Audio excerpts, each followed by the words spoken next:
अस्सलाम वालेकुम dear viewers. आज हम पढ़ेंगे polycystic ovary syndrome.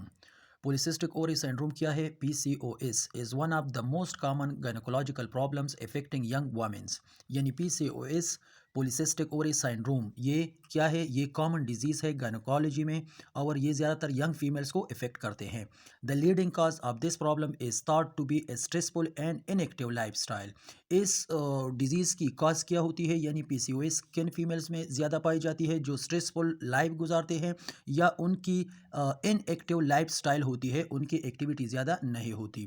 Ovaries produce an abnormally high amount of testosterone which is a hallmark of the condition.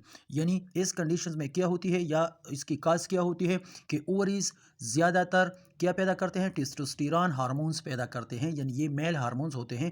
जब ये फीमेल्स की ओवरीज ज़्यादा पैदा करती है तो उसकी वजह से पीसीओएस काज होती है।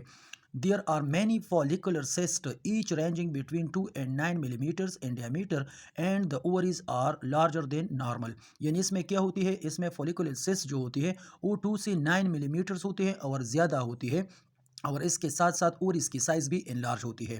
Patients often suffer from weight gain, irregular periods, in ability to conceive, hirsutism and skin issues such as acne. यानी ऐसे पेशेंट्स में क्या होती है? वेट गेन होती है, इरेगुलर पीरियड्स होती है, प्रेग्नेंट नहीं होती, हर्सुटिज्म काज होती है और स्किन इश्यूज जो है वो साथ में काज होती है यानी एक्नी होती है।